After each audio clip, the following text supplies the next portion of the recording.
আজকে আমি একটি নতুন রেসিপি বানাবো। দেখুন, এটা তো অনেকেই খায়, তারপর এটা শাকের ভাজা খায়। তো আমি আজকে একটু অন্যরকম করে রেসিপি বানাবো। আপনারা দেখুন কেমন করে। ভালো করে ধুয়ে নিচ্ছি জল দিয়ে, হালকা করে বেছে। এটা কি সজনে শাক, দেখুন সজনে শাক সামান্য আমি নিয়েছি, বেশি দরকার নেই। তো এর সঙ্গে আমি দেখুন কি কি যোগ করব। তো তার জন্য দেখুন এই যে বেসন, বেসন লাগবে পরিমাণ মতো। আপনারা বেসন দিবেন, আমিও পরিমাণ মতো দিলাম, একটু রেখে দিলাম, যদি লাগে দেবো। সুজি অল্প, এরপরে দেখুন মৌরি, কাঁচা মৌরি, হ্যাঁ কাঁচা মৌরি দিয়ে দিলাম। লঙ্কা, পেঁয়াজ কুচি, পেঁয়াজ কুচি দিয়ে দিলাম। কাঁচা লঙ্কা কুচি, কাঁচা লঙ্কা দিয়ে দিলাম। যেমন যেমনি খাবেন দিবেন। এবারে দিব নুন, পরিমাণ মতো নুন দিবেন। বন্ধ হয়ে গেল। 1 চামচ জিরে গুঁড়ো, 1 চামচ ধনে গুঁড়ো, আর লঙ্কা দেব না। আর একটু সামান্য হলুদ, হলুদ। এটাকে আমি এবারে জল দিয়ে পেস্ট করব।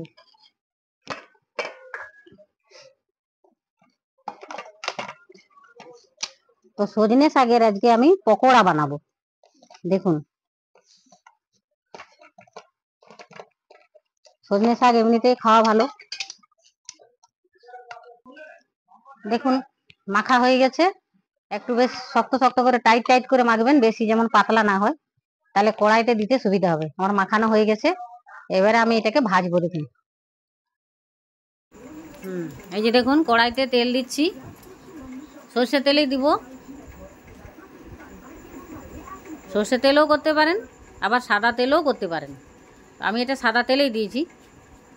এবারে দেখুন তেল গরম হয়ে গেছে, ছোট ছোট করে আমি বড়াটা কড়াইটার মধ্যে দিয়ে দিলাম।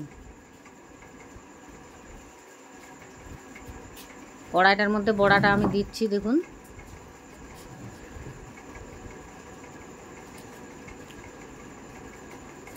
ছোট ছোট করে দিয়ে দিলেও হবে, বড় করে দিলেও হবে।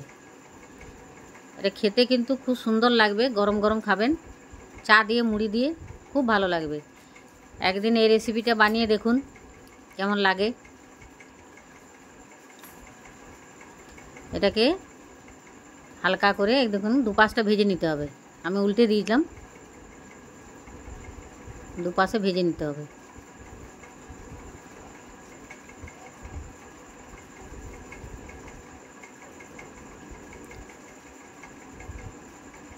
এক পাশটা লাল লাল হয়ে গেছে, আরেক পাশটাও হয়ে যাবে।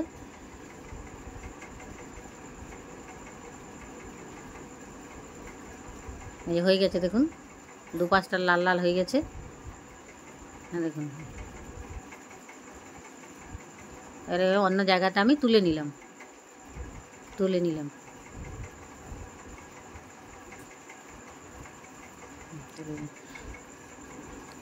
তো বন্ধুরা, কেমন লাগলো আমার রেসিপি আপনারা বলবেন, কমেন্ট করে আমাকে জানাবেন। আর অনেক অনেক শেয়ার করবেন, লাইক করবেন, সাবস্ক্রাইব করবেন। এইটা চাটনি দিয়ে খাবেন, ঠিক আছে?